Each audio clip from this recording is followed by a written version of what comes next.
When Harry got the Winter Mantle, I noticed he knew pretty quick how to sling those spells and had the correct vocabulary to do that. Was that something that he got while rehabbing with Mab, or is there like a download in Winter Mantle 101 that came with the mantle? Just curious. Oh, did he get to download stuff with the Winter Mantle? He got to download a whole bunch of instincts with the Winter Mantle, and then it wasn't too hard for him to stick words on the board. The magic words of the Dresden Files are mostly just there to insulate your brain against all the energy that's running through it anyway. So, one word really works pretty much as good as the other, as long as you don't know it well enough to speak it without thinking about it. But he got a bunch of instinctive knowledge that came along with it, which is the problem. I think the entire conflict of being a human being is mostly your brain being in conflict with your instincts about something. I really think that causes most problems that you have, and that's been my experience anyway. For Harry, that's just kind of been magnified a little bit more than normal ever since he picked up on the Winter Mantle. So.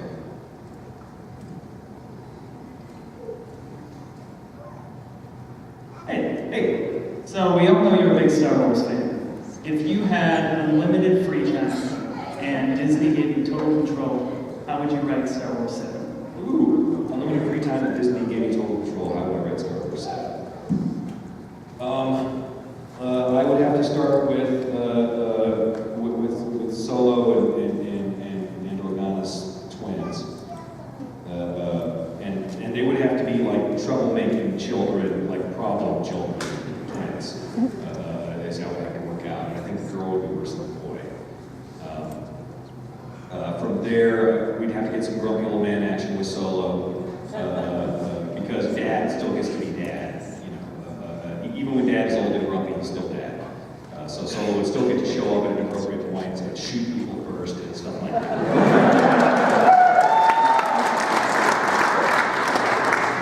I would be happy to have, she'd be in the bar flirting with some inappropriate boy and have Solo just walk in and stun him. Get in the car, going home, get in the ship. But I don't know. If I was doing Star Wars, I would think about that, and I would have to think about that a lot. I would want, I think Luke, I would have to show Luke as a person who had grown up over many years and been dealing with a lot of problems and had changed his perspective on many things, and was a great deal more like Kenobi as a result. But yet he could somehow look at Yoda and go, really, Yoda, was that really your attitude about how to handle things as a Jedi Knight? And be a little bit more involved, kind of because, let's face it, Jedi are wizards, and we need wizards in metal, because wizards in metal are fun. That's how you get wizards involved in stories, and how you make them awesome in stories, is you just can't keep them. But other than that, I don't even know. It's a screenplay, so screenplays are weird. Screenplays are weird because you have to write them with somebody else in mind as a co-creator, or more than one somebody in mind as a co-creator.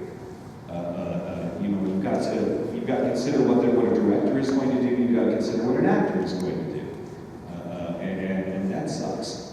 These other people getting involved. I can be great for other people. So these other people getting involved with your creativity. When I'm the writer, I'm used to being the show. I'll do everything, I'll figure it out, and I'll have an editor who will come along and desperately try and guide me in the wise direction here and there, to my often paid little attention.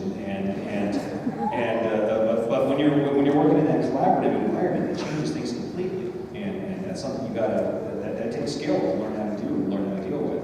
And I don't want to learn how to do with other people. I don't do my own thing.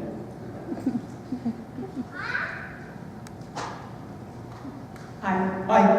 I know you referenced them both, so I'm just wondering, which of you prefer the musical episode of Buffy or Dr. Horrible's single monologue?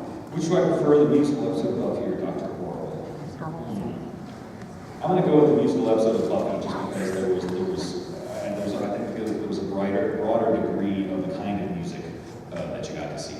So you got to see like the flashback of old school stuff with the Santa and Anya. You got to see various kinds of music there. Plus, I just like Buffy more because it had more history and it was more taking the characters that they knew and putting them into this new movie situation. was fun, if only because it was kind of creating its own little world. But it wasn't of the same, I don't think it was of the same dramatic caliber, although it did have just that ugly downer of an ending, which was just an awesome thing. I mean, I was not expecting that from Dr. Horrible's sing-along blog. It's like, well, by the way, we get to the end. There you go, everything you ever wanted.